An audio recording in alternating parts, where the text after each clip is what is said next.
I call to order the September 25th Westlake City Schools regular board meeting. Roll call. Here not, Here. Lizinski, Here. Fanukin. Here. Kraft. Here. Stoll. Here. We can all stand for the Pledge of Allegiance. Pledge allegiance. Pledge allegiance to the flag of the United States of America and to the republic for which it stands, one nation, under God, indivisible, with liberty and justice for all.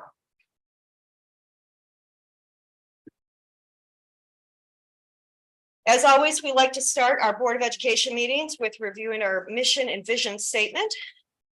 Our mission statement is we educate for excellence, empowering all students to achieve their educational goals, to direct their lives and to contribute to society. Our vision statement, the Westlake City School District will provide a dynamic, student-centered 21st century learning environment. Our district will be characterized by high achievement, actively engaged learners, mutual respect, shared knowledge, pursuit of new skills and capabilities, collaborative learning, willingness to take action, a team commitment to data-driven continuous improvement, and tangible results. I would like to thank our visitors for coming in tonight. Has everyone had an opportunity to review the agenda? Yes. Okay, is there a motion to approve? So moved. Second. Roll call. Lizinski, Yes. Fanukin, Yes. Kraft. Yes. Here not, Yes. Stoll. Yes. Motion carries.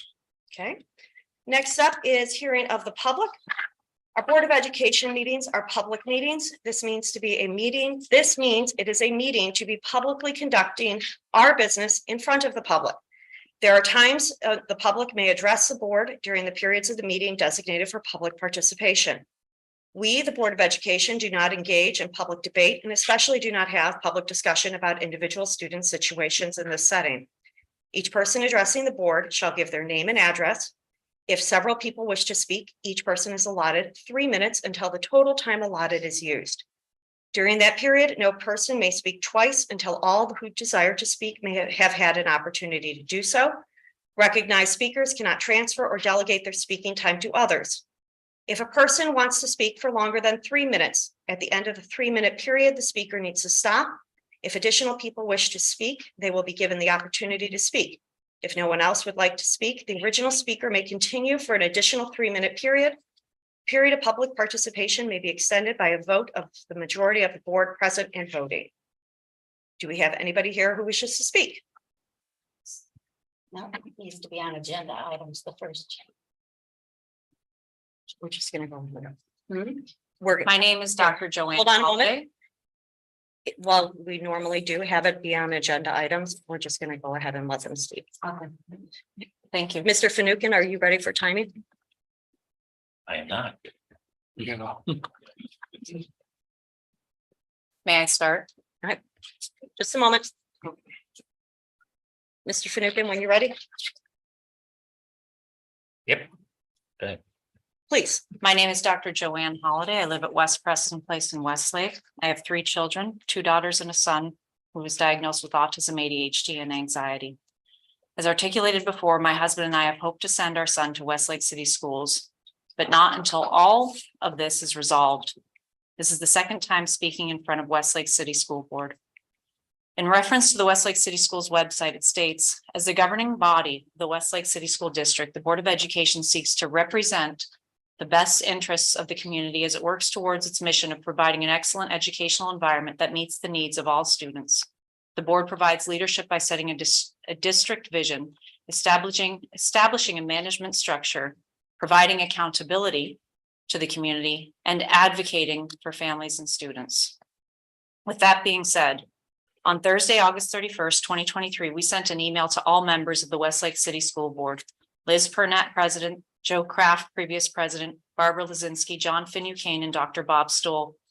In addition, the email was sent to Westlake City Schools Director of Student Services, Section 504, ADA Compliance Officer, Building Compliance Officer, Jane Riley Perry, and Attorney Robert McBride of Ennis Britton Company LPA, who was chosen by the Westlake City School Board to investigate Westlake City Schools Superintendent Dr. Scott Goggin. The emails was also sent certified. On Tuesday, September 9th, 2023 at 3:35 PM, we received an email response from Board President Liz Purnett on behalf of the Westlake City Schools Board of Education. Liz Purnett, did you and the rest of the Westlake City Schools Board write that email response by yourself? Or did the attorney's legal counsel, Christina Peer Law Firm, Weston Hurd, write it for you? Did they help you write it? There is an ongoing, continuous, familiar pattern of just dancing around and avoiding our questions, concerns, and requests. Is this the same attorney, legal counsel, law firm that worked together with Jane Riley Perry, Westlake City Schools Director of Student Services, to deliberately and intentionally remove over 25% of our son's IEP without my husband and I even being there, without our say and approval? Why remove 25% of our son's IEP when everyone agreed to put it in there in the first place? Nope. In Jane Riley Perry's email to us on Tuesday, August 8, 2023 at 4:46 PM, she told us that our son's IEP meeting would be held on Friday, August 18th, 2023 at 1:30 PM. She then gave my husband and I only two additional options, and I quote, "You are welcome to attend in person or join virtually if it is more convenient for you. Please let me know which option you prefer."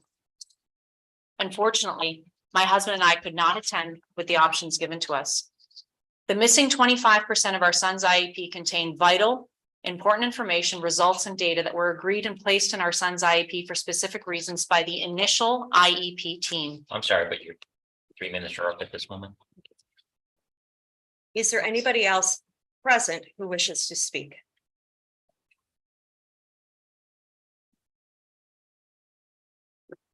How does it work against you? Really, Okay. if I want to He pass is- my time to her. You were not allowed to designate your time. If somebody else would like to speak who is here, they're welcome to come and speak. After everybody else present has spoken, then she may continue for another 3-minute period. What about the vote? Can she? This is not up to a vote. If there's a vote for. So- If nobody else wants to speak, she can continue. Thank you. Okay. For 3 minutes. Mhm. 3 minutes. Is there anybody else here who wishes to speak? Okay, Okay. The you have missing, another 3 minutes. thank you. The missing 25% of our son's IEP contained vital, important information, results, and data that were agreed and placed in our son's IEP for specific reasons by the initial IEP team. That included Westlake City Schools intervention specialist Kate Young, Jane Riley Perry, and the attorney, legal counsel Christina Peer Law Firm Western Hurd were not original participants of. Further, making matters even worse, Jane Riley Perry, together with the attorney, legal counsel Christina Peer Law Firm Western Hurd, deliberately and intentionally changed, altered, and tampered with professional evaluations that were already established and written up in a report. My husband and I are both physicians. You don't have to be a doctor to know that it is dishonest, deceitful, and unethical to change, tamper with, and alter another person's or professional's already established written report, especially without the writer of the evaluation's knowledge or consent. In fact, this behavior is fraudulent. It is fraud. It's misconduct and it's illegal.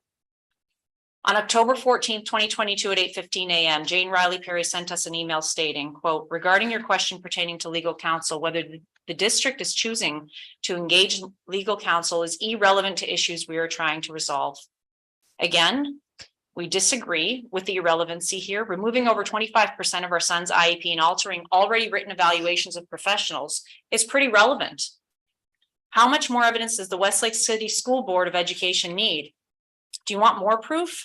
As we have asked before in previous emails and certified letters, please kindly ask Jane Riley Perry and the attorney, legal counsel, Christina Peer Law Firm Western Hurd, which IEP they originally presented to all participants who signed and attended the IEP meeting, dated Friday, August 18th, 2023 at 1:30 PM.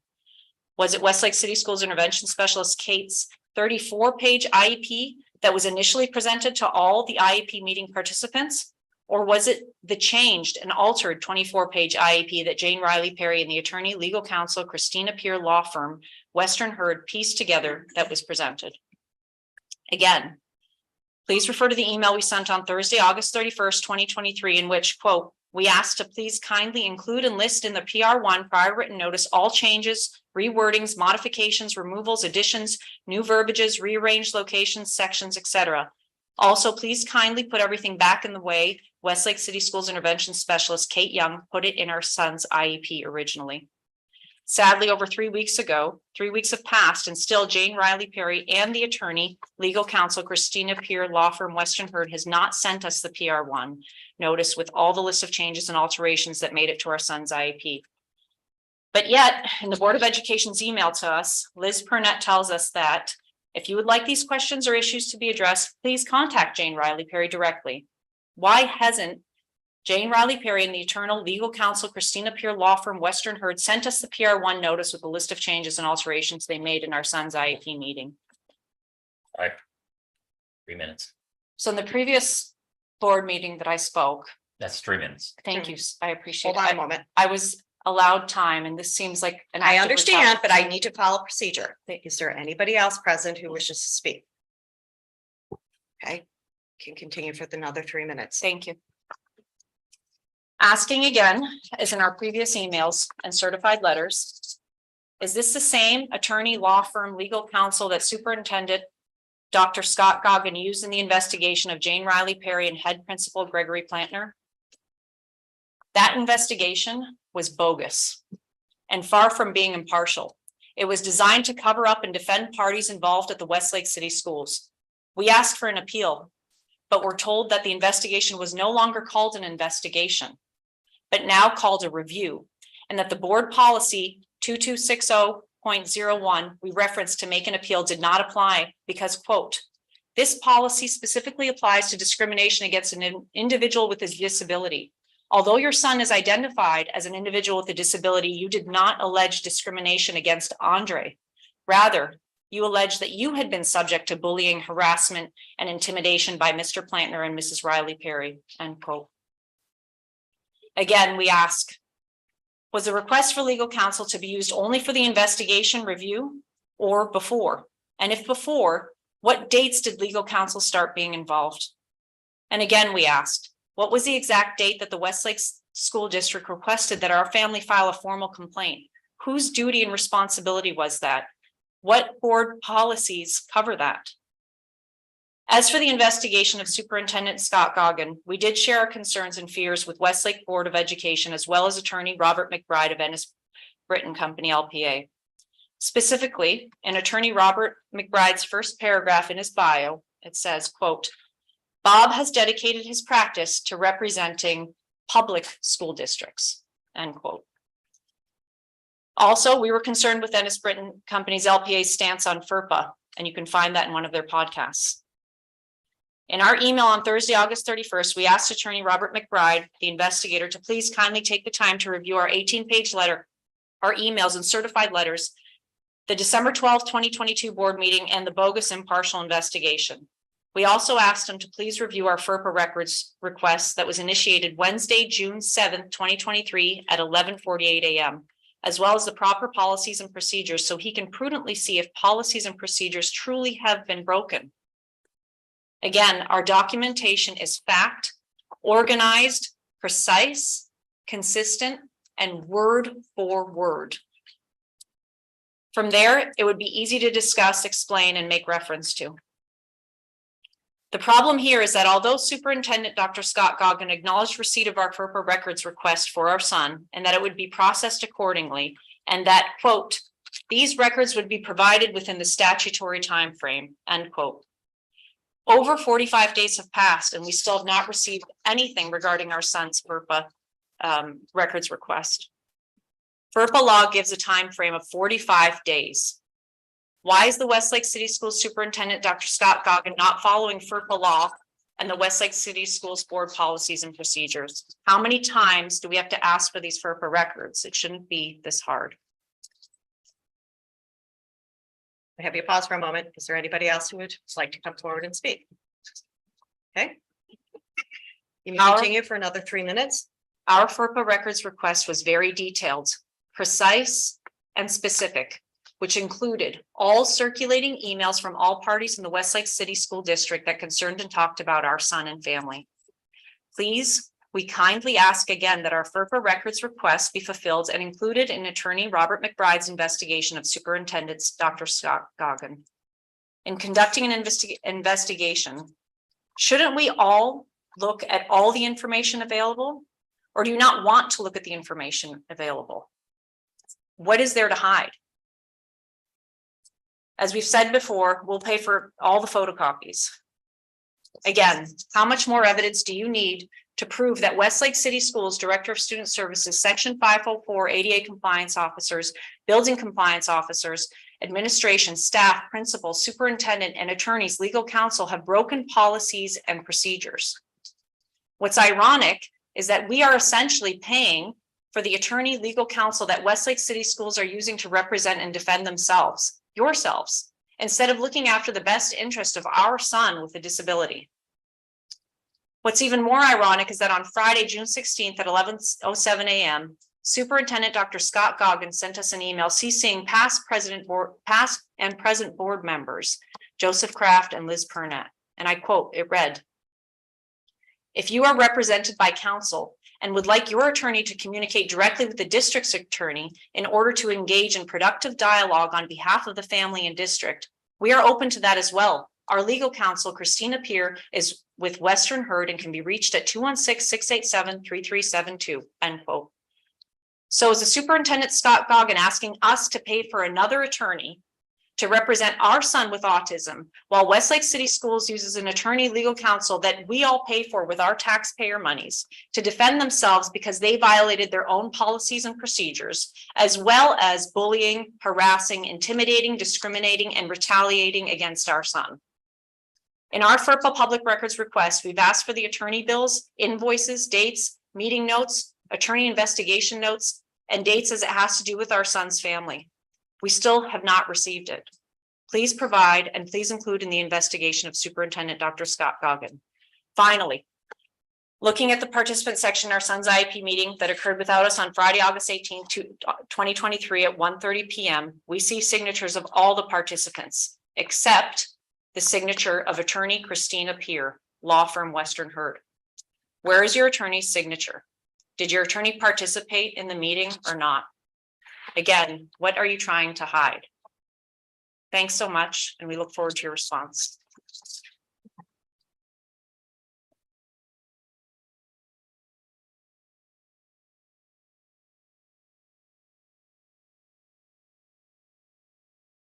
Was that the full 15 minutes? Or No, that was full. You have 3 Okay. minutes left. is there anybody else who wishes to speak? Okay, moving on to approval of the minutes. Has everybody had an opportunity to review the minutes I from have. the August 14th and August 28th meeting? Yes. We're going to do a voice vote. All in favor? Aye. Okay. And next up is Mr. Miller, who is going to be talking to us about DIS and what I need Wednesday.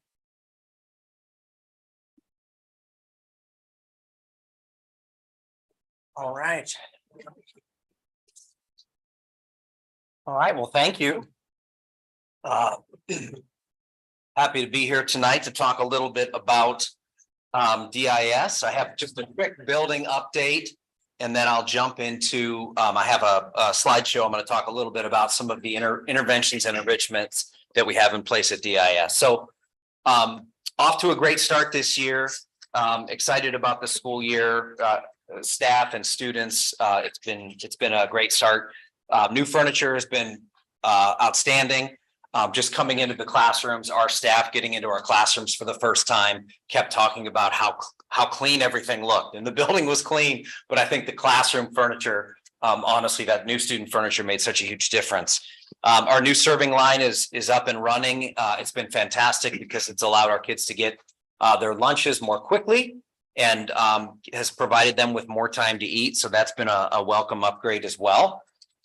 We just had a very successful outdoor education trip to Camp Nahop, which is a very unique experience for our students. I think we're somewhere around 40 years that we've been attending outdoor education trips, and that has been a real positive as well. So Mr. Lamb accompanied us on that trip, and I believe I've got some video footage of him flying down the zip line, which for the right price, I'd be happy to share that with you. So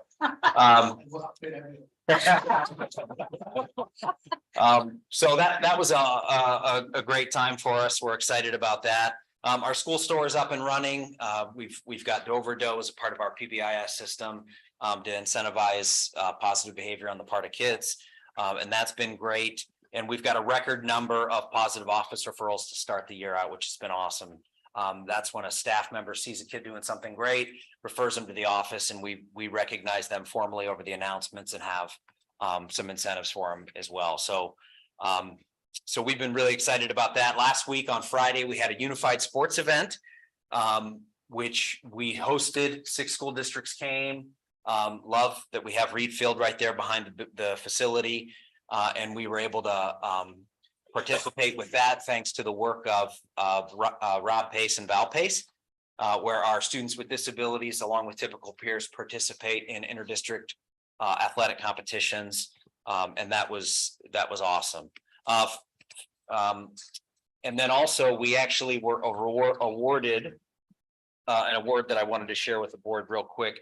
The Ohio EPA recognized us with environmental excellence.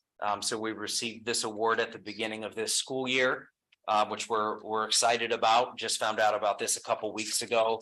And this was the result of some of the actions and activities that we have going on at DIS.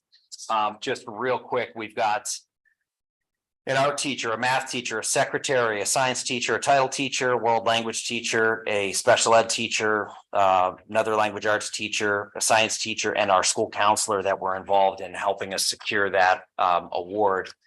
So that, as a building principal, is what I get really excited about when you see staff working together collaboratively on something awesome. So Environmental Excellence Award. Thank you to the Ohio EPA and all of our staff for their hard work on that.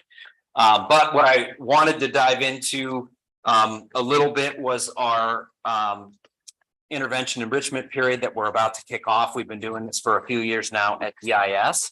And actually, I was scheduled to present some of this information to you in April of 2020. But we all remember what happened in March of 2020. So I never got to share some of this. I think some of you have seen a little bit about our What I Need Wednesday, but I did want to jump into this and talk a little bit about what this looks like for us. So our What I Need Wednesday, really the genesis of this was a lot of conversations with staff about supports that our kids needed and wanting to put in certain supports in place for kids. So our student population is always changing.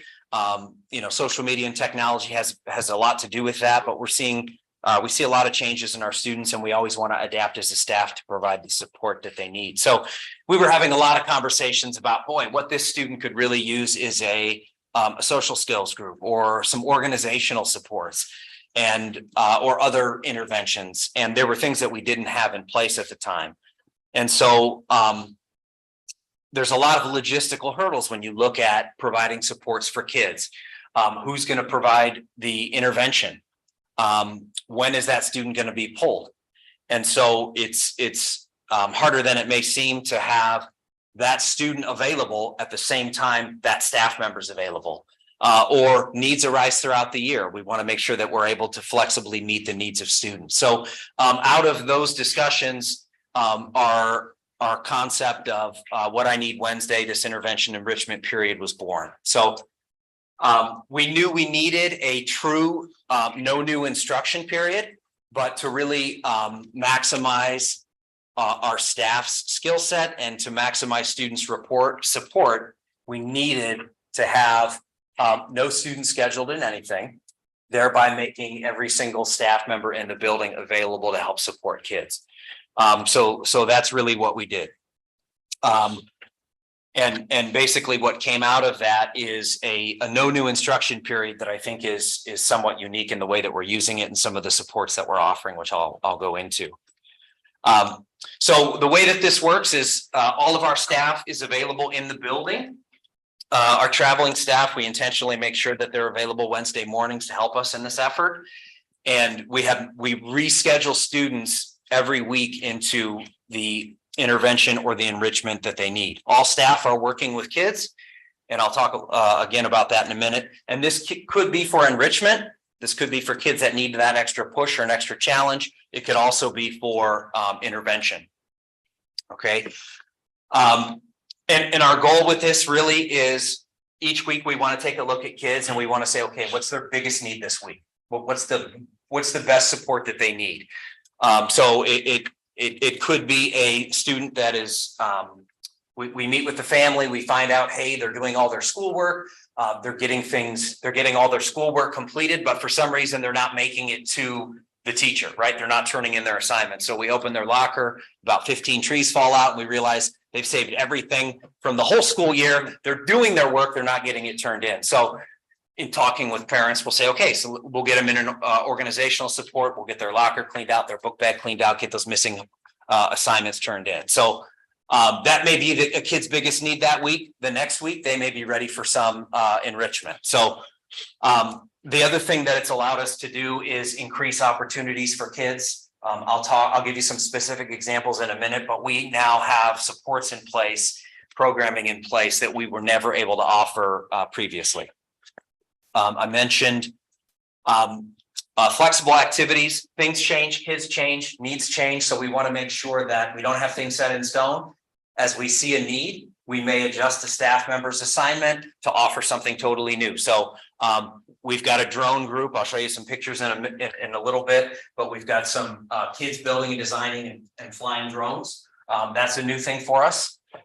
There are a ton of applications and more industries are using drones in their work. And so we wanted to add those. Post-COVID, we saw a lot of need for emotional supports. We had kids that needed some additional supports emotionally, so we utilized our social work and our school counselors to offer some additional supports. I mentioned flexible grouping, and then lastly, we really want to leverage all of our staff. So we have some staff that maybe have a particular area of expertise, and by making all of them available, that allows us to utilize all of our staff. So just to bring this to life a little bit, I've got just some pictures to share with you. Obviously, as a school, we still have a ton of academics, right? So each week during WIN, we have interventions and enrichments that are going on. We've got a language arts teacher there working on some figurative language and working on a reading group with kids. We have math reteaching. So if we've got a group of kids that just didn't quite get a concept that week and we want a mini lesson to reteach some of those concepts, we know some kids need a little extra time with those academic concepts. We offer that, but we also have math groups where we're pushing kids a little bit further. This is my language arts teacher working on figurative language, pulling a group of kids. One of the fun things about our intervention and enrichment time during WIN is it allows teachers to be really creative. So this language arts teacher dressed up as Sherlock Holmes and did a little activity with kids. They had to find clues around the classroom and use those clues to find textual evidence and to be able to cite textual evidence in the text that they were reading. So our teachers have a ton of fun with it. We've got this was a science teacher over here on the right. They were working with some fossils. Just some more pictures of some of the activities in the classroom. Listening comprehension and communication skills are a piece of that as well. Our science teachers have really run with some of the STEM challenges. Over the summer, the administrative team has made several trips to local businesses, and we always talk with local businesses about what are you looking for in graduates? When kids leave Westlake City Schools, what are the skill sets that you want them to have? And it's interesting because they typically don't say we want high achieving math students. They talk a lot about the ability for students to communicate, to collaborate, to problem solve, to be strong in their communication skills. And so a lot of our STEM challenges that our science teachers do incorporate that 21st century skill set. So in this STEM challenge, they're given directions, but it's not directions kids might typically be used to. Do this first and then do this and then do this. They're given a timeline. They're given finite resources. They're giving a group they have to communicate and collaborate with, and they're let loose. So they've got to work together. And in this STEM challenge, they had to build a structure with 10 pieces of paper. to hold as many textbooks as possible. Couldn't hold up your structure, has to be at least 4 inches tall, and you only get, again, find out resources, 10 pieces of paper. So at first, kids kind of stare at each other and try to figure out what to do, but they've got to start working, collaborating, sharing ideas, sharing resources, designing, testing, building structures to see what works. And you can see these kids kind of working together to create a structure that will work. So those are some of the types of projects they're working on. With that STEM process, we talk to kids about, you've got to brainstorm your ideas, talk with your group, design it. You've got to build it and then test it. And then you're going to have to make tweaks and adjustments, redesign. And so kids go through that process. And with a lot of our STEM activities. Our mouse trap car races are a perfect example of that. We've competed against other local districts with this project. We've also competed in the building, but they design a mouse car trap or a mouse trap car. They test it, brace it, time it, collect some data, redesign it, and they go out and race again. So these are, again, some of those cool things that we're able to do. Coding is another activity that we've introduced. Coding and typing, kids are exposed to that now during WIN. I mentioned we use all staff, and we do. Even our school resource officers are involved. We have resource officers throughout the district that come to DIS, and they'll help run some of our WIN activities. This was an activity we happened to have. Officer Foy, who's a fingerprint expert. So he created a crime, basically the kids had to work through and solve. Somebody stole Mr. Miller's coffee mug. They had to pull prints to go to the fingerprint lab and try to figure out who the criminal was. They've been running our drone program here. You can see a picture of students building and creating their drones. And then later they take them out, they run them through obstacle courses, they practice. They practice with the drones, and we're looking into expanding that a little bit this year and doing some other competitions with other buildings in other districts. So that's been an awesome asset for us. I mentioned unified sports. This is something that we also work on during our intervention enrichment. So we have things for the mind, things for the body, but unified sports with Rob Pace. This has been an awesome addition to our WIN time in the morning.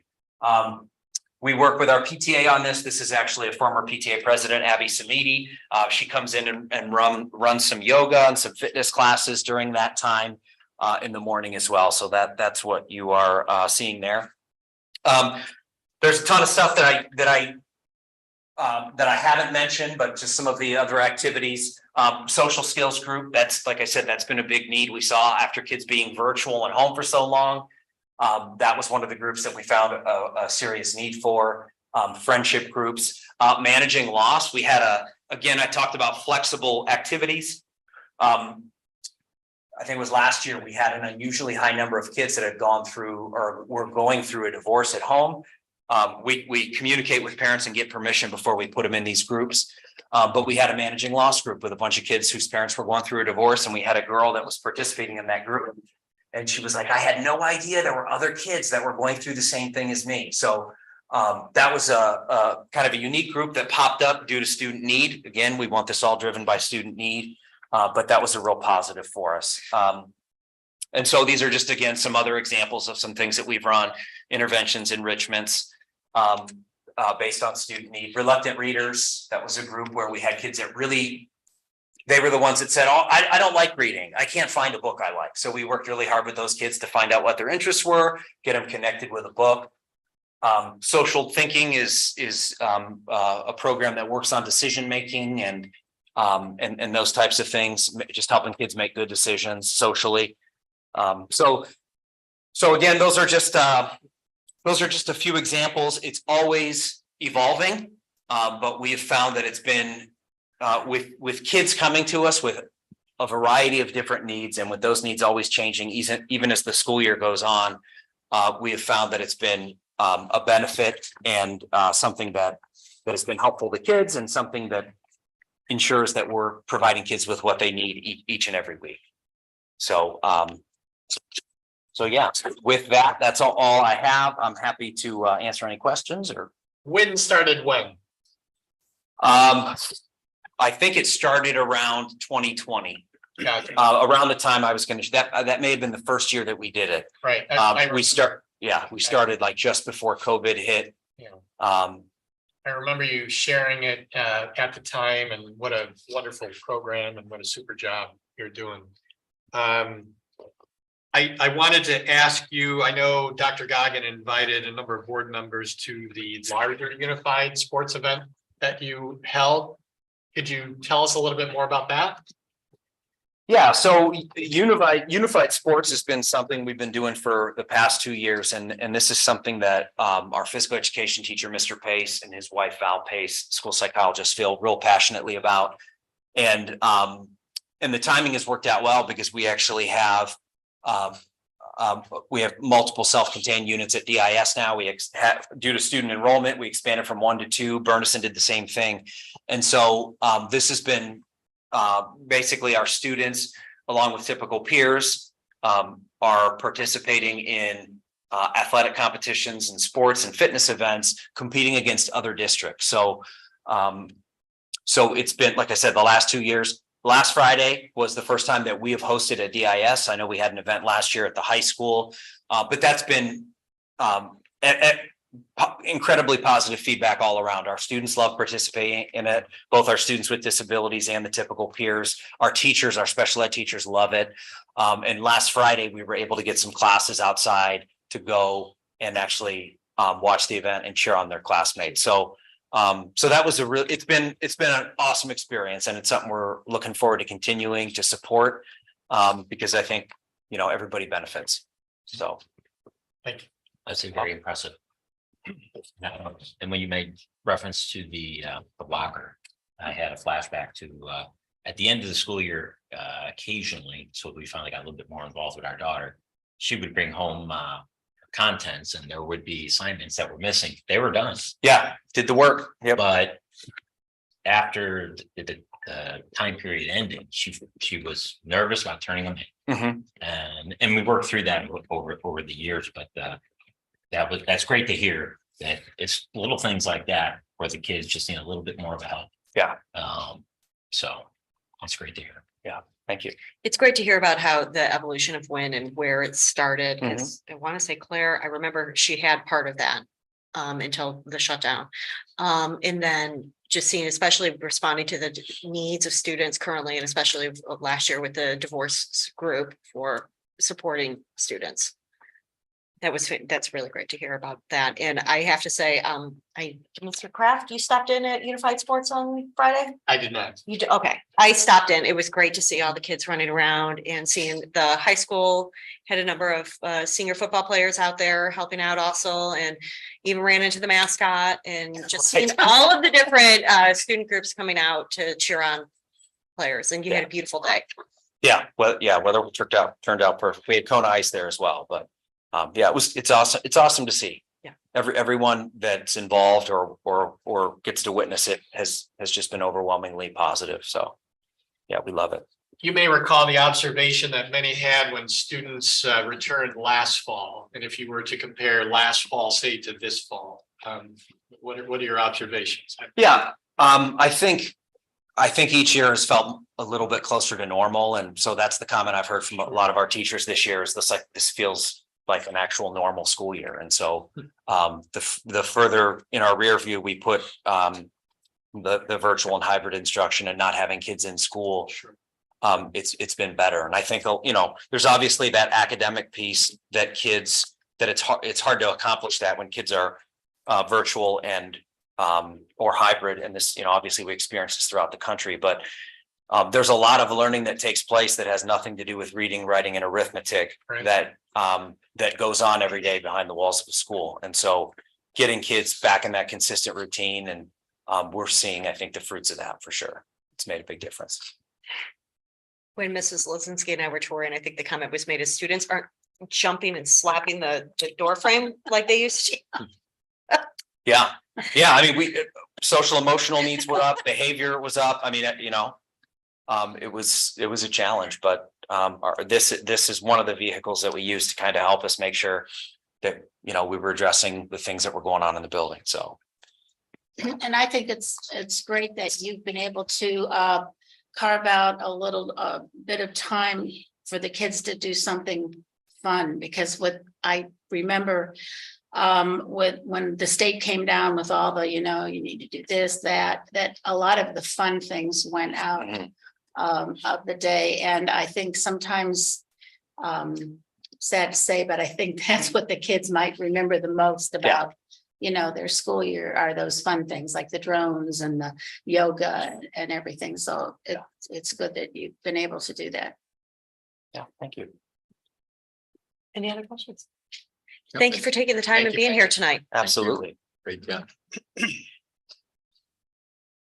Moving on to superintendent's report. Fantastic. I will be brief. We are 1 month into the school year. And it's been a wonderful start. It seems like the components that we have in the district are going incredibly well. Each building, transportation, food service, everything that pulls together and makes that school experience. Extra gratitude towards our transportation department. We started off the year with some road work on Center Ridge, but it was also done ahead of schedule, which was awesome to be able. We also understand that we enjoy having nice roads in Westlake, and sometimes to keep them nice, they have to close them and fix them. So we are able to work around that. But it was really nice watching the transportation department adjust, watching the different school buildings adjust and be able to keep things on schedule. And then now with the roads opened up, it's just getting even better and better. So we're excited with all those components. And as Mr. Miller was presenting, even in the What I Need Wednesdays, you have so many people involved and teachers and staff stepping outside of their typical roles as an English teacher and pretending to be Sherlock Holmes or doing different things. Even our SROs, becoming teachers and working with kids, on drones, on forensics, or on different types of things like that, taking them to leadership seminars. I know that Pat Foy does that. So that's really kind of nice, kind of seeing all that come together. Amazing, right? Yeah, and the fact that it's not one of the things that I think I'm most impressed about is, we're not reliant on a person or a small group of people. It's administrators, secretaries, bus drivers, teachers, everybody that's getting involved in working and providing this experience to kids. And I think that's really fun. The event you mentioned, when we look at the unified sports program, that we did have Amherst, Elyria, and Highland here for that. And so those were the schools that I think were involved. I don't know if there's another one that I'm missing, but I do remember those three specifically. And we did have teams from LBMS and Dover. Last thing I'll mention, just because, and we'll do a more detailed report. We'll have Paul, and when Amanda comes back, we can do a full report on the report card. The state of Ohio did release the report card. When the report card can be a bit controversial, where people, it's like, do you acknowledge it, do you ignore it, what do you do? One of the things that we look at is we look at multiple data points to be able to judge what we're doing. And the report card is a data point. It's not all encompassing. We know that it's a snapshot over a short period of time. But we also understand that this is something that that part of our community, it's the only thing they're going to know. It's the only thing they're going to see and read about. So we do like it when we do well, because we do want the community to be proud of us. So our approach typically is to really work on our craft, work on our content, and look at what we're doing with our kids. And if we do that really, really well, it should show up on these state assessments. So it's not like we're looking at it and saying, oh, we can get an extra half a point or an extra half a star if we do this or this. Our approach has been to really focus on the classroom, focus on the kids, and then let the effects of that impact the report card. So we did receive, there were a total of 5 stars that we could receive, and we did get all 5 stars overall as school district. There's different components to that make up that overall rating. We got 5 stars in all of those except for 2, which was progress, we received a 4, and graduation rate, where we received a 4. We did struggle coming out of COVID. We had some dips in graduation at that point in time. And if you recall with the ESSERS funding, we did bring in a credit recovery person. And so we actually addressed that last year. And so we already have the graduation rate for last year. So graduation rate is usually 1 year behind. So the graduation rate where we received a 4 was from 2 years ago. Last year, we would get all 5-star. Wouldn't it be 5? Yeah. Yeah, last year, class of 2023 was 97%. Yeah, 97% graduation. The 2022 is 96.3, which combined we do a 2-year combination for us at a 5-star. Yeah. So we know that going into next year, that particular 4-star rating will be moved up to a 5, and then we're working on the rest. So we're pleased with that and in receiving that and the work that goes into it. I do think you should pull out the early childhood literacy and how we were one of the few. So that's something, and that's a really good, so that's a good point when we actually talk about data points. You know, I don't think you fully dismiss some of the information that we receive from these, because one of our goals is that when we see something good happen, we can point and say, we know why that happened. You know, you don't want to get a good rating and then they look at you and say, what'd you do? And you just kind of go, I don't know, you know, and early childhood is something that I've seen the elementary team. We have Bailey Morris in our PKK, but our other administrators and Greg Plantner and Christina Meachin there. And so we have all these people working with staff to really look at our program and how we're intervening and helping some of our struggling readers in the earliest grades. I know you and Barb and Liz went and looked at some of the literacy training that they were going through. So what we're able to look at is say that there is a purposeful effort from the employees inside the elementary school for early literacy. And Mrs. Piernot's correct. We did receive 5 stars in early literacy, and that when you look at some of the schools that would have received like all 5 stars except for 1, early literacy was one that commonly was below a 5. So it was something that we think was a little bit more difficult to get that 5. Fewer schools got it. So again, it's not something where they sat around and say, oh, we're going to get an extra star. Right. I mean, it's kind of like when that comes in, they're able to look at it and say, oh, okay, that, you know, I'm glad it was a 5 because we worked very hard and we were purposeful in what we were doing. So it is that balance. You know, we don't want to say that, you know, we're great because of a 5-star. We think we're great for other reasons. But that's where it is with the report card. We're proud of what we're able to show our community. And that's kind of where we are with that. Thank you. Sure. And with that, that would conclude my report. Mr. Hopkins. I am listening. Thank you. Tonight I have in front of the board permanent appropriations for this fiscal year 2024. As a reminder of the process that the school districts go through annually by the end of September, the Board of Education is required to pass permanent appropriations. That's a fancy word for our budget. And it allows us to run the school district over the course of the fiscal year. Our fiscal year does run July 1st through June 30th. Well, if we don't pass permanent appropriations until September, how do we spend money in July and August? Well, that's handled under temporary appropriations. So we've been working under the temporary appropriations that the Board of Education passed. And now tonight we have our permanent appropriations, the first one for this fiscal year. Attached to my resolution is a 21-page document. It's the annual format that I presented to the board listing out our budget. There's several sections that I'll quickly draw your attention to. One of them is the appropriations itself. As throughout the year, we do appropriation changes, and under our board policy, appropriations are held at the fund level, meaning that if the board passes X number of dollars for the entire fund, the administration just has to operate below that amount.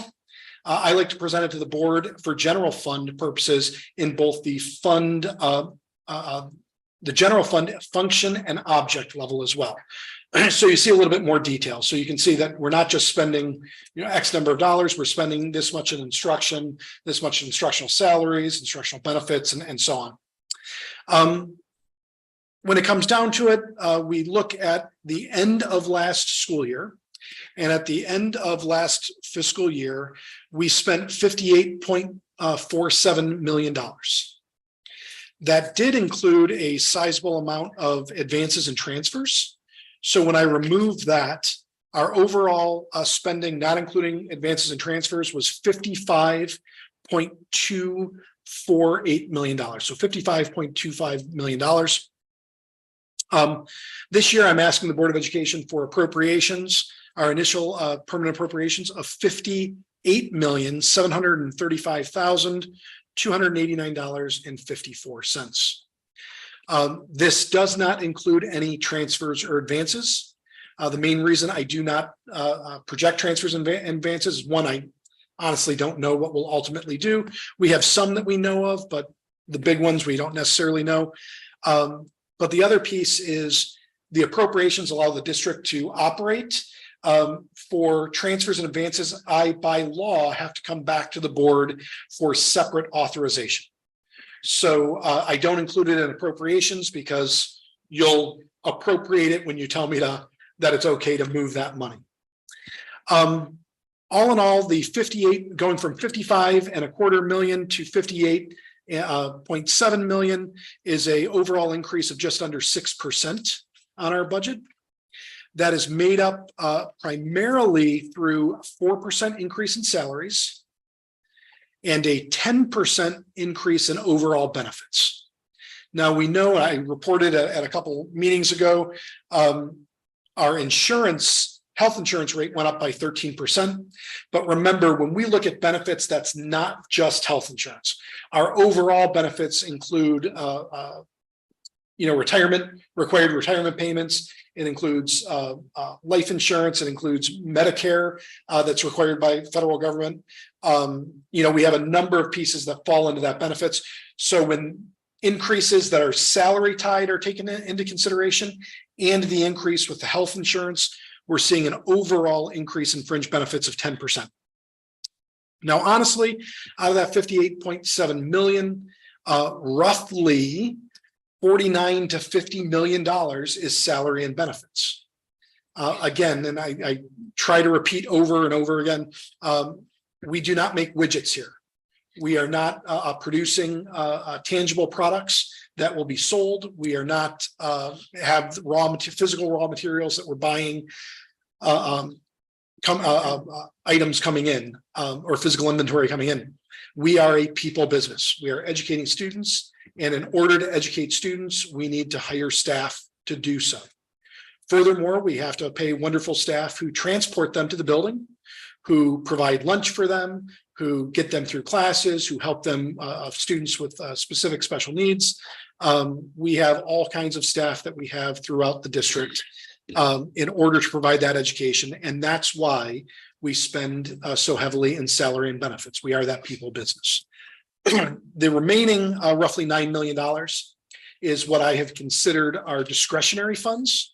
Although please don't take that in a way that, it's a slush fund. That includes utilities. That includes tuition payments for students who have placement at other districts or other specialized instructional points. That includes a number of pieces. That includes supply materials for our classrooms, computer equipment that we buy. It's all kinds of things. So, but that discretionary funds of $9 million, is also listed out for your review on the last, I don't know, it's probably, 12 pages of the document that I've provided for the board to review.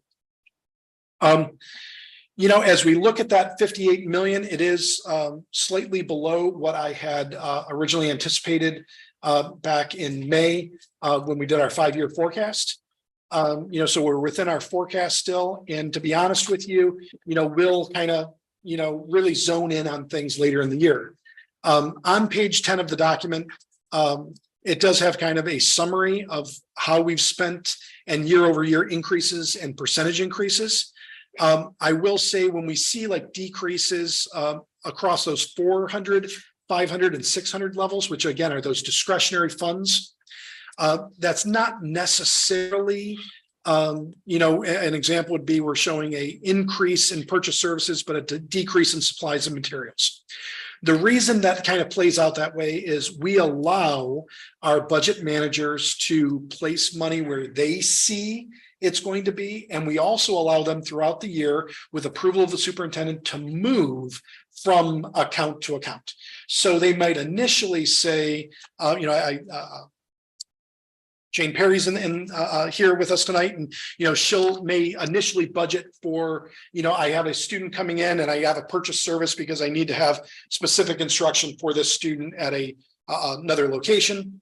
And then we may bring that student in house and now she's like, oh, I'm going to move that to supplies so that we can buy what we need in house. And they're given that authority with the authorization of the superintendent. So when you look at those 400, 500, 600s, and even 800s, don't worry too much that they have some big increases or decreases.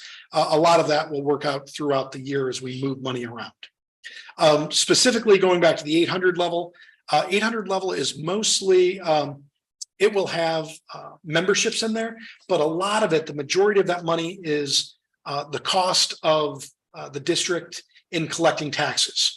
We pay the county on our behalf, we pay them to collect taxes on our behalf. It is the required way of doing business. It's not something we can change. And they charge fees to do so. And so the one area, if you would look specifically through the budget line items, I kind of have gone back a little bit. I don't know exactly how much that's going to be every year. It's based on delinquents. It's based on land bank. It's based on a number of different pieces on how they charge fees. So I might have gone a little bit low there, but again, we can adjust that throughout the year once we start seeing, or once we see that second settlement, which will come in around March. Essentially, that's the 30,000 foot overview of the $58.7 million budget. I am happy to answer any questions specifically about the budget here. I know it's a lot to take in. I know the board has reviewed a lot of this already. We did go through much of this information in finance committee earlier last week. But we are a large district.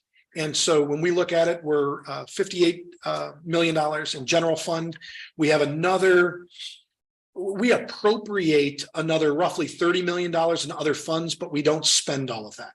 Those other funds can be everything from your bond retirement debt payments to cafeteria, PI, all your student activity accounts, athletics, all those types of things.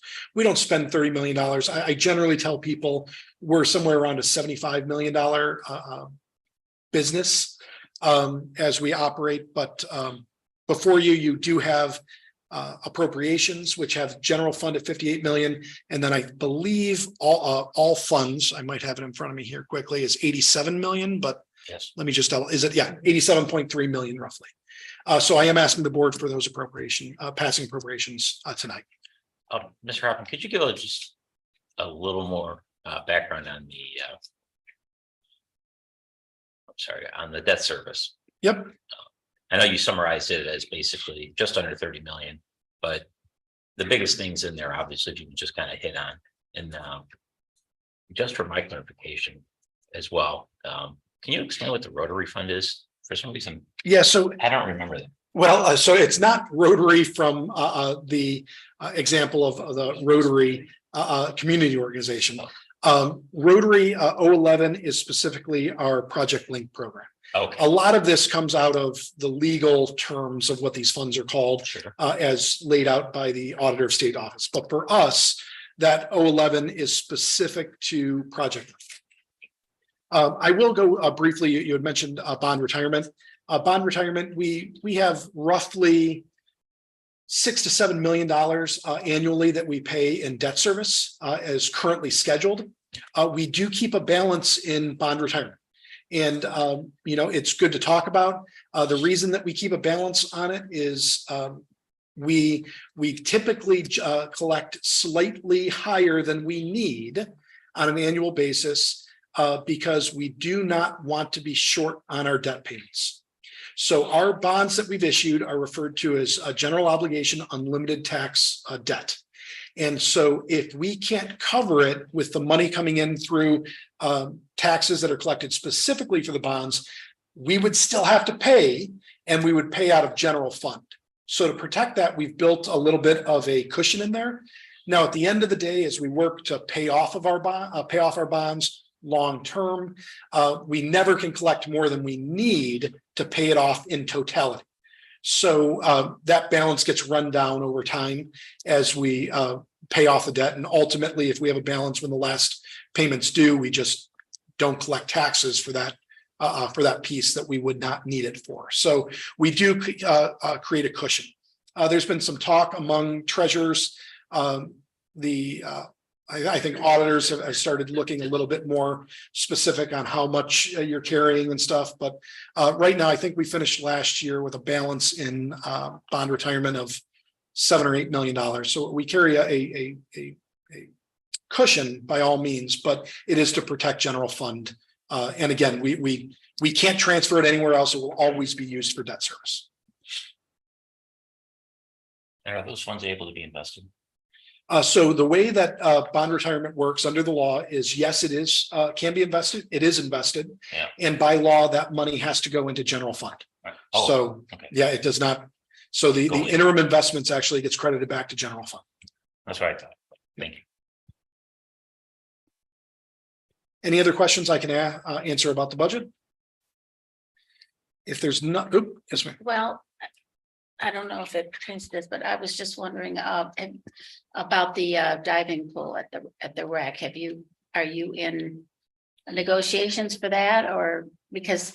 Dr. Goggin has been working through that. So if you wanted to touch upon that. So we're not paying for a diving pool or anything like that. It's just a lease.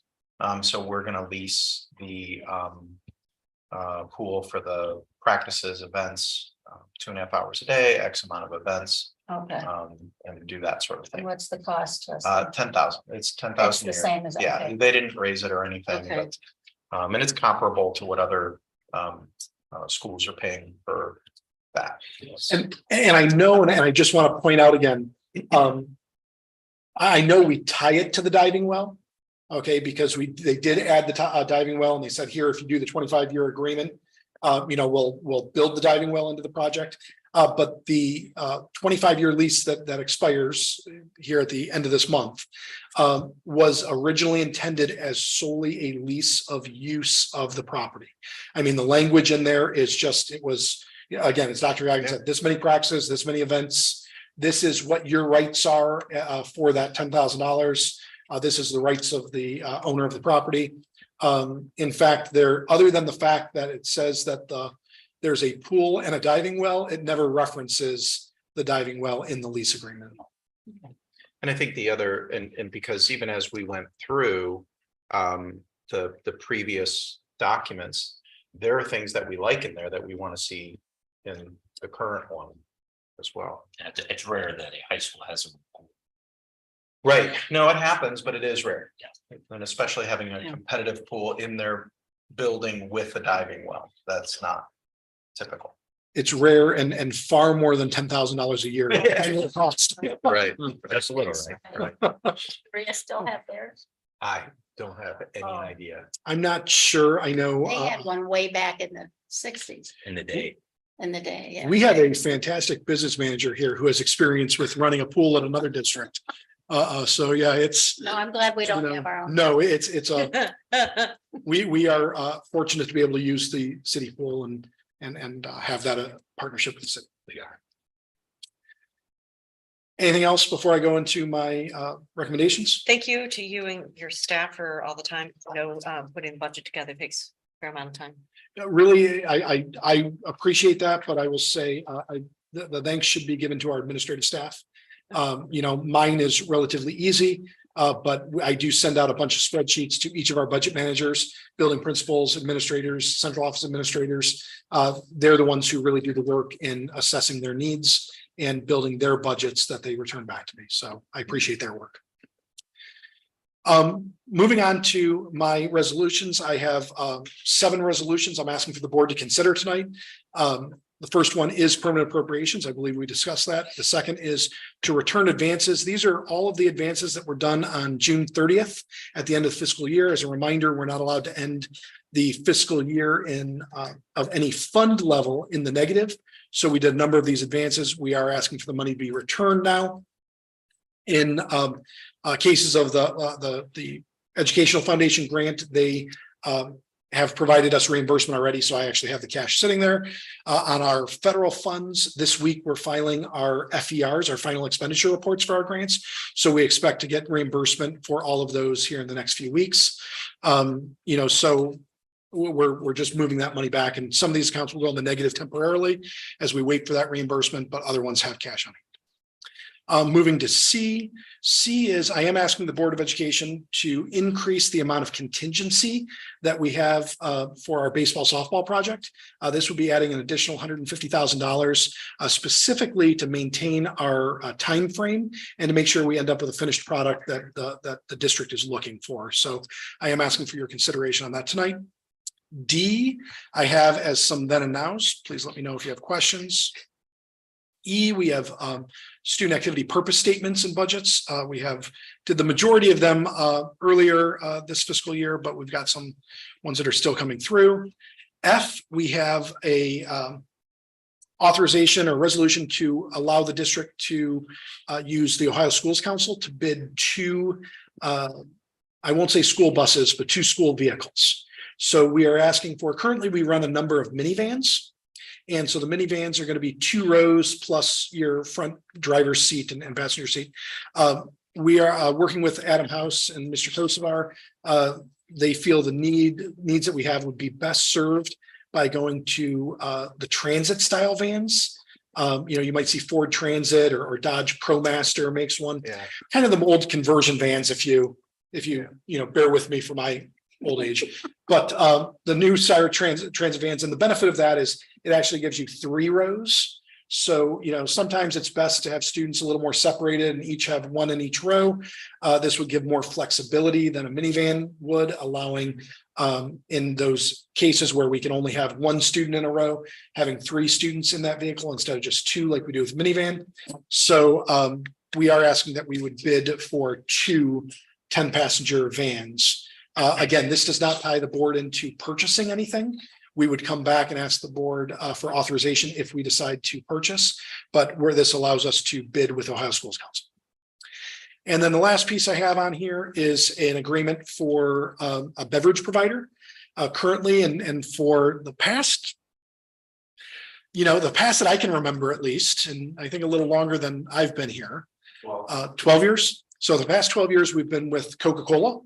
And they provide a couple things on our district. We have vending machines that you'll see around the district in some strategic locations. That could be teachers' lounges, but that also could be outside of athletics or at the football field. It's out there, different places like that. It also they provide for our booster clubs, and then they also provide some for our cafeteria. Now, this is written specifically as a non-exclusive agreement. So it is exclusive for being Coca-Cola. The non-exclusive piece is it does write out water and juice specifically. So the water we can buy from GFS or Costco, I suppose, wherever we can, see fit. Also the juices in the cafeteria, we purchase through another vendor. But this is we are asking for a 5-year agreement with Coca-Cola. We've had a good standing relationship with them. This in return for that 5-year agreement, they are committed to doing a $5,000 a year, a little higher than we had with the 3-year agreement before, that we use to scholarships that the board ultimately awards. So it's 5 years, $5,000 per year, $25,000 that will go to scholarships that the board then hands out to students in the district. So it benefits our students. It gives us a little bit more that we can share in those scholarships. We think it's beneficial to the district as well. And we would like to recommend that for board consideration. So just for clarification. Mhm. We get $5,000 for scholarships We do. and we can determine how we want to give it. You could break that up in 10, 500, 5, 1,000, 1, No, I just- 5,000. Okay, that's good. Yeah, it's- 5,000 is good. It's from Coke, only specified that it's for scholarships, Okay. but how it's broken down, it's up to our. That's the best I mean, that's a good deal. Yeah, More than we've given in the past, been able to. It is, we're happy. I appreciate the work of Mr. Kosovar to work with Coca-Cola to negotiate it. And again, we've been happy with their product service and pricing, so we feel it's good for the district. If it so pleases the board, I would ask that the budget is done separate. I'd like to do the budget separate. And if it's acceptable, combining B through G. Okay, is there a motion for 4A? So moved. Second, Any discussion on the permanent appropriations? thank you for the explanations. Of course. Any other? Roll call. Kraft, Yes. Fanukin, Yes, Lizinski, Yes, Pure not, Yes. Stoll. Yes. Motion carries. Is there a motion to approve for B through G? so moved. second. Discussion. I hope that maybe the next time the Cleveland Browns renegotiate their beverage contract, they'll talk with the coach of ours because they have 7-Up They do, yes. and they And RC. RC, right? I was shocked. You can tell I haven't been to a game in a while, but Like 7-Up? well, I don't mind 7-Up. It's the RC Light. It might as well be Fago for those people that are in the day. Remember Fago? So Quick question on the then and nows. Mhm. The NAHOP fees, that is paid for by the students. It is correct. But what happens is when then and nows, then and nows are specifically a legal term. And what happens is we schedule NAHOP and then they put an invoice together. So the invoice might have been July 1st. And we haven't collected money, so we can't issue a PO. So the then and now becomes, well, it's more of a technicality. And so, but that is paid for by students. Okay. Any other questions or discussion? Roll call. Lizinski, Yes, Fanukin, yes, Kraft, Yes. Here not, Yes, Stoll. Yes. Motion carries. Thank you. moving on to Dr. Okay, Durkin. I will not go through all of these. Many of them are staffing, as you can see, in the directors in their reports explains the different staffing, whether it's Project Link, personnel, employment of classified members, classified substitutes, activities like study tables, detention monitors, athletic supplementals for coaching, activity contracts, athletic workers, those kind of things. If you do have a question as we go through, I'd be happy to answer them, but I don't think I'm going to go through each one of those. Some that I do want to go through is obviously letter A, the resolution to accept gifts and donations. I will read each of these individually for an acknowledgement for those who donate to us. Nancy Chadwick donated $25 to Westside Connections at Westlake High School. Carl and Sharon Cressman donated $75 also to Westside Connections. I'll read, a lot of these are Westside Connections. So Sharon and Brett Custer donated $50. Robert and Mary Custer, $100. David Douglas, $100. Joyce Geib, sorry, $50. William and Georgia Geib, $100. Scott and Beverly Montgomery, $100. James and Karen Napoli, $100. Joseph and Cynthia Pampush, also $25. Richard and Rebecca Sherman at $100. John and Carol Trotter, $50. And Michael and Mary Woods, $50. And Carol and Cheryl Yanico, it's $50. All of that is to Westside Connections. That is a program that runs out of Westlake High School. In addition to that, Jeff Ticina donated $5 to the Westlake City Schools. And we have the William Corley Foundation for Westlake Bay Village Rotary Club donated $1,000 to our Best Buddies program at Westlake High School. And Best Buddies actually just presented to our Rotary Club, and it was wonderful. They did a really nice job, and we appreciated them being there. Letter B, I'm going to touch on as well. We heard from Mr. Miller earlier today, and he is going to be out on a leave, and we will be bringing in Tom Fasca, who filled in for us at the middle school, to come in for Mr. Miller while he is on a leave. Then the last one I really wanted to highlight is the Early Childhood Handbook. That is letter T. And if you have any questions about that, we can answer those as well. For the voting purposes, letter A, 4A would be, I'm sorry, I've got to get to 5. I went too far. 5A, I would like to have separate, but B through V, if it's comfortable with the board, are appropriate to be bundled. Okay. Is there a motion for 5A? So Second. I have a question. Hmm? Most of those donations to the West Side Connections were from people Mhm. that don't even live in Westlake, Mhm. different states and everything. Is that, I mean, how do they do that? Well, they can just donate. I mean, Paul, with the West Side Connections, is that Westlake only? No. Yeah, right.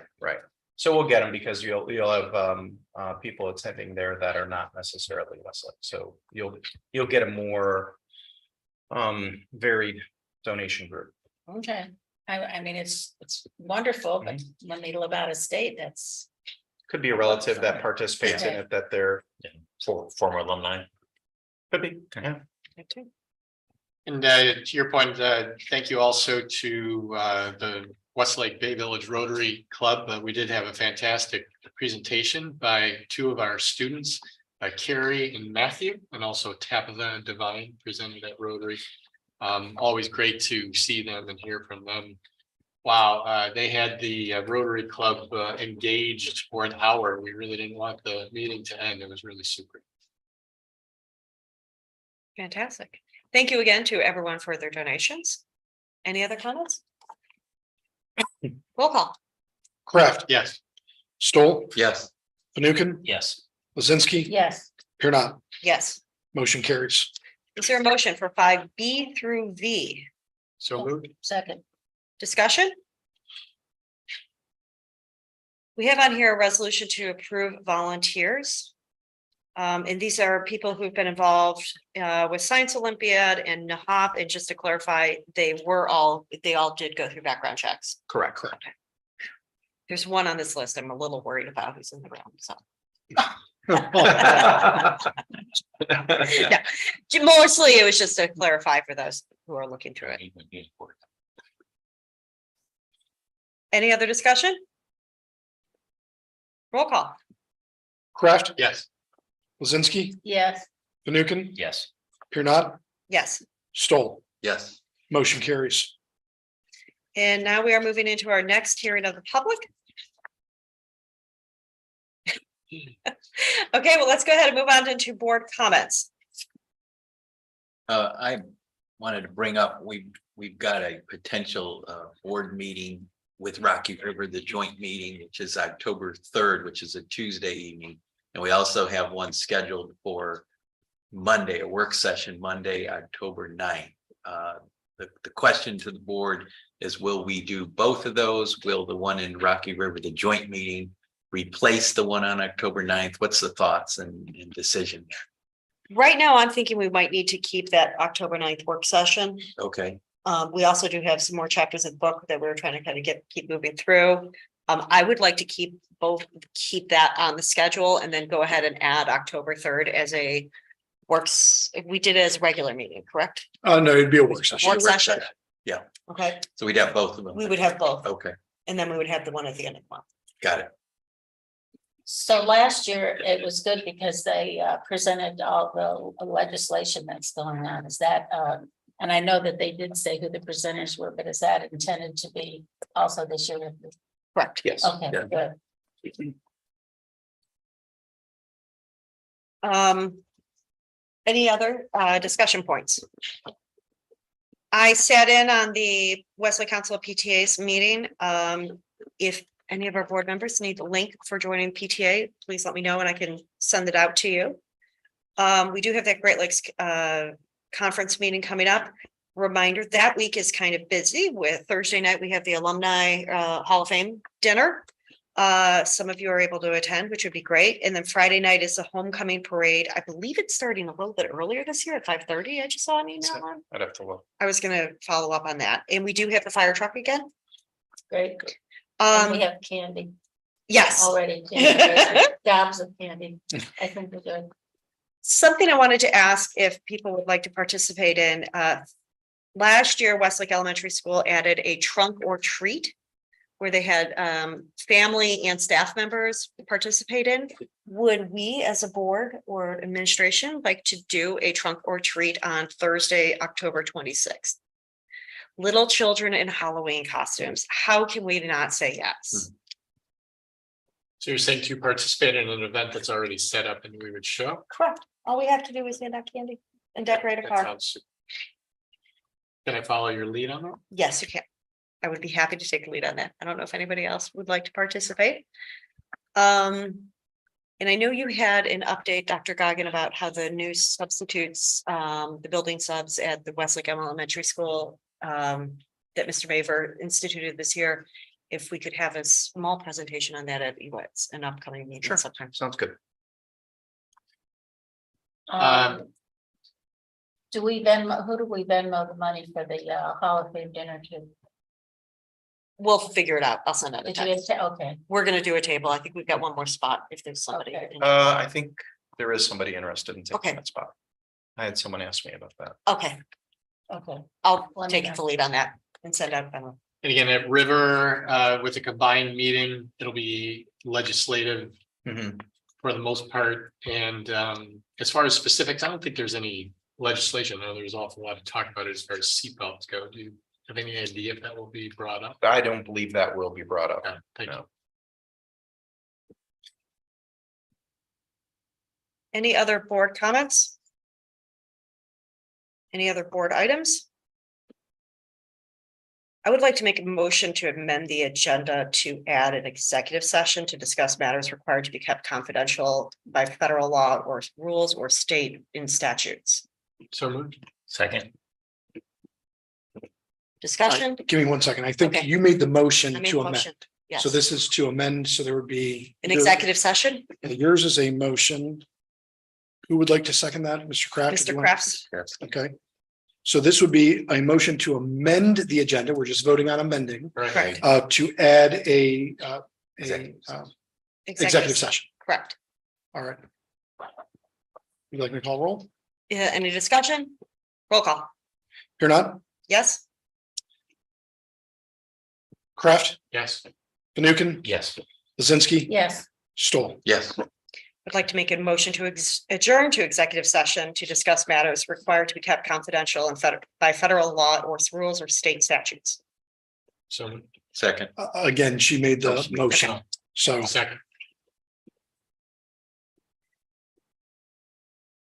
Discussion? Roll call.